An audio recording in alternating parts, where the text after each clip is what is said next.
The God of Lightning versus the Shining Light. Who is stronger? Both of these are two new characters that get introduced to us in the Culling Games, both initially having the highest scores in points, only later surpassed by Yuta Okotsuku, a special grade sorcerer, and both are given individual fights, whether it be Kashimo with Panda, Hakari, or Sukuna, and Higuruma with Itadori and Sukuna. Both quickly become fan favorites and were established as some of the strongest characters despite the late arrival in the story and the few chapters in which they appear, so it's no wonder that fans have been arguing over which one between the two is the strongest, based on their limited yet significant feats. To understand this matchup, we first need to look at the God of Lightning himself, Hajime Kashimo. Kashimo was declared the strongest sorcerer of his era roughly 400 years ago. However, unlike other legendary figures who ruled through influence or ideology, Kashimo's life was defined by one thing alone: his obsession with strength. He spent his life searching for an opponent who could truly challenge him, growing dissatisfied with the weakness of those around him. This obsession ultimately led him to make a binding vow that would allow him to fight Sukuna in the future, even at the cost of his own life. Kashimo's first major fight is against Panda. From the very start, the gap in power is overwhelming. Kashimo quickly dismantles Panda's gorilla mode, forcing him to reveal his hidden sister core. Even then, Kashimo cursed energy tears directly through Panda's internal structure, ripping out his sister's core and effectively killing Panda on the spot, leaving him barely functional. This fight serves as a brutal introduction to Kashimo's power, showing that even semi-grade 1 level opponents are completely outmatched. His next battle against Kinji Hakari is far more even and far more revealing. Hakari enters the fight using his domain expansion repeatedly, activating his jackpot state and gaining near infinite cursed energy and the best reverse curse technique in the series, a level of regeneration stated to rival and in some ways surpass even Gojo and Sukuna. Despite this, Kashimo fights Hakari without using his curse technique at all, relying only on his cursed energy trait and raw combat ability. Throughout the fight, Kashimo repeatedly lands lethal blows, destroying Hakari's organs and limbs, yet Hakari survives through sheer regeneration and probability manipulation. Ultimately, Kashimo loses not because he is outclassed, but because Hakari's immortality outlasts him. Finally, Kashimo achieves his lifelong goal, facing Sukuna. In this battle, he unveils his curse technique for the first and only time. His body transforms into a being of pure lightning, increasing his speed and destructive output to an extreme level. He manages to pressure Sukuna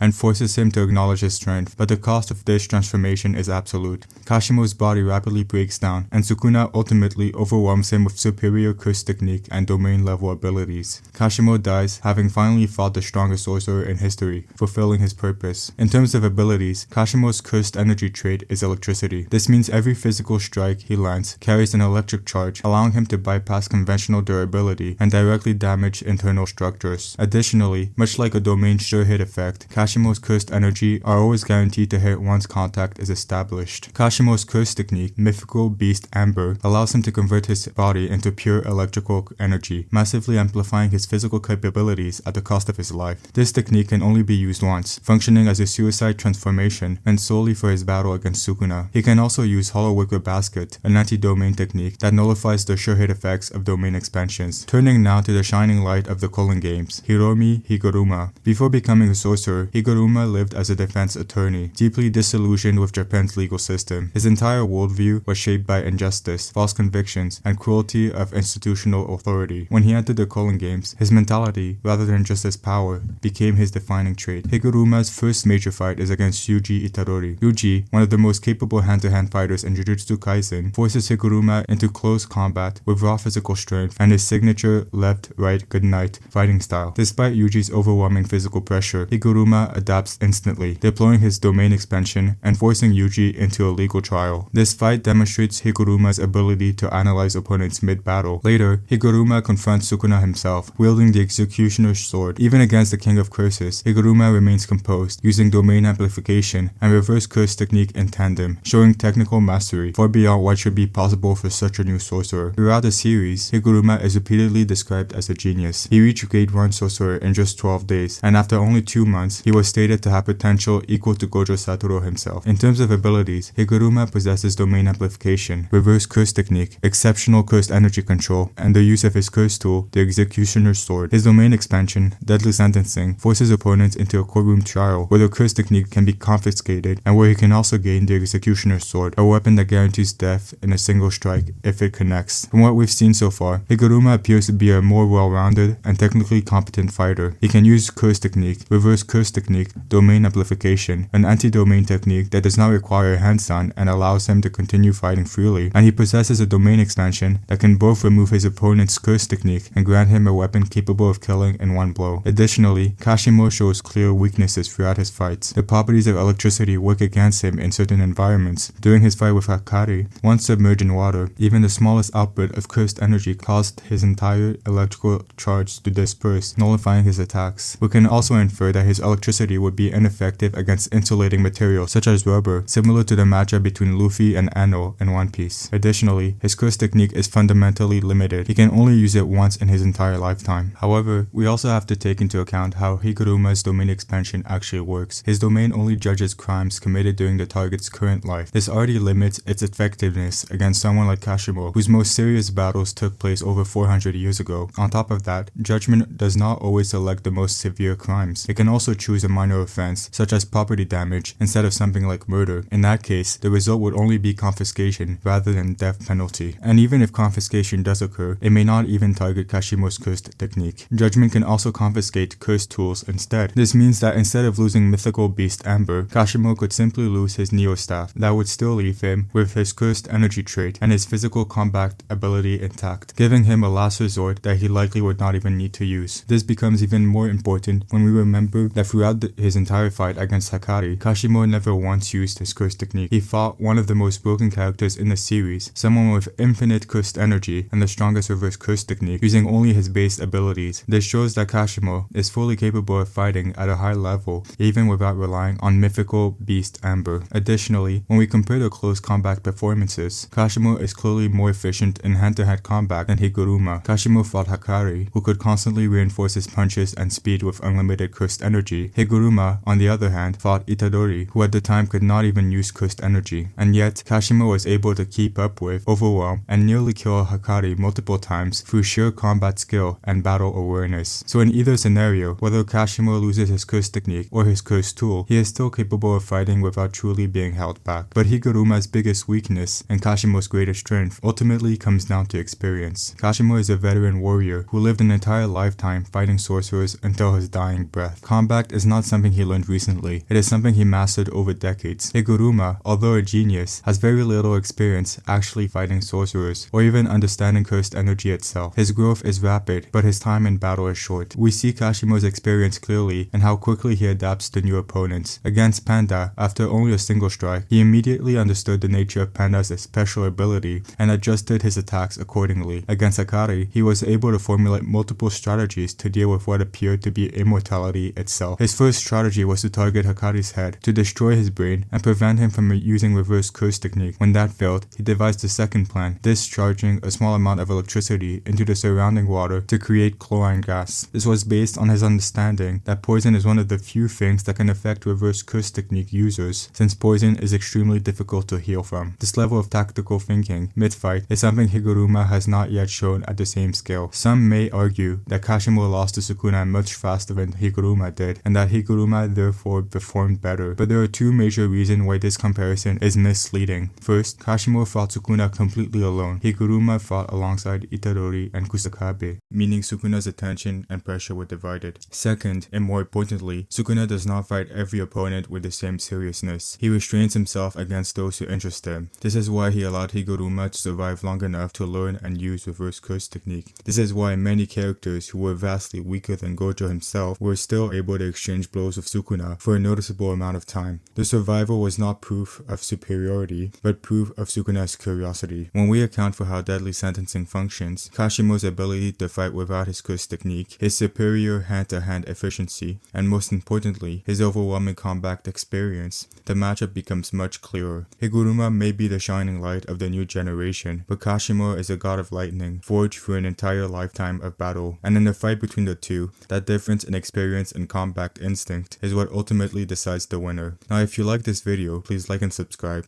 I understand that there are a lot of scenarios that I haven't talked about, or could have potentially even missed, and look forward to reading your comments. If this video gets enough likes, say 1000, then I'll consider doing a part 2 where I go more into details.